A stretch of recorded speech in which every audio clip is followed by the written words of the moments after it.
So today we're doing the Cybernet EasyCom ZX1, which is another emergency kit, a bit like the Maxcom 7E we were doing, but this one doesn't turn into a walkie-talkie, and it's just anti-cigarette lighter and with its aerial provided in the carry case. So we're going to test this as we always do as an on-the-air test. Then I'm going to have Mr. Chippie go out with this with its own aerial and see whether we got the super duper range that we got at the 6 mile range point with the Maxcom 7E, or whether this one is inferior. Theoretically it's a better piece of equipment. We've gained the LED display and we've gained... Tango 21 from Mr. Chippie, are you receiving? Tango 21, loud and clear. Roger, just come up to the end of the lane. Roger, got you at the end of the lane. We've got a modulation meter, which is really unusual on an FM piece of equipment. I've only seen a flashing modulation light on the realistic TRC 3000 base station. I've not seen it on any other UK CB radio.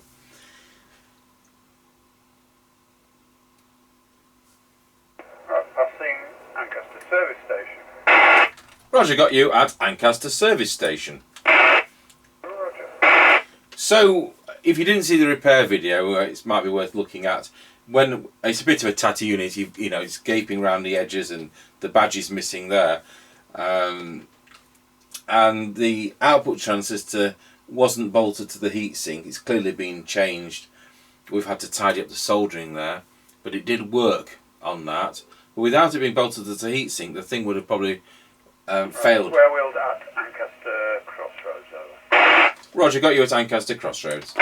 So it probably would have failed in about 3 minutes of use, which is silly. Perhaps people don't realise why they're bolted to the metal and probably just think it's there to hold it in place, which of course it isn't. So we fitted an insulating kit. The same applied to the audio IC. It was the wrong audio IC, clearly second-hand one. They nicked off probably a scrap SSB set from the 70s, and I've replaced it with the TA7205, which is clearly what it was asking for.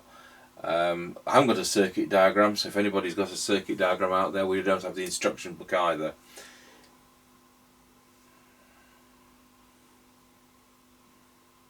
Right, just going over the top of the hill as we go down into Wilson, over.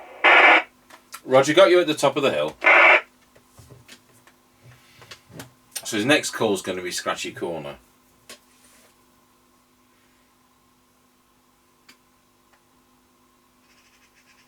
Tango 21 from Mr. Chippie, just going around Scratchy Corner, Wilson, over.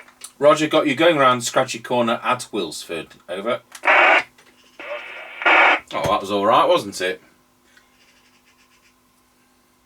Receive at 12 decibel cyanide was 0.95 microvolts.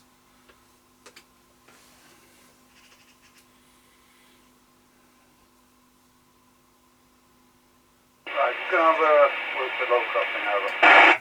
Roger, got you going over Wilsford Level Crossing.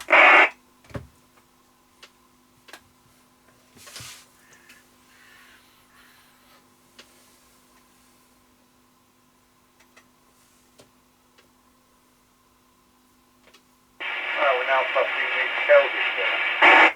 Roger, got you at the Kelby turn.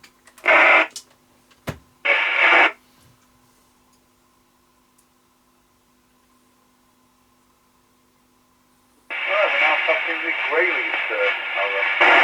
Yep, that's very good for that one. It's usually the worst.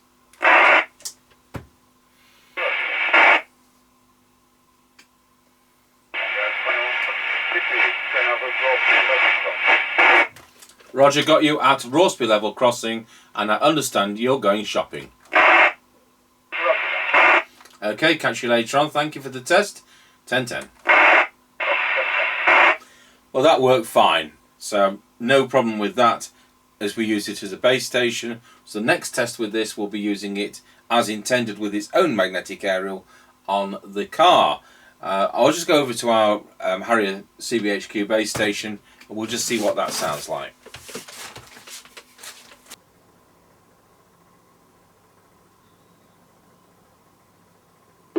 Tiger 21 testing the Cybernet ZX1 emergency Harrier CBHQ base station.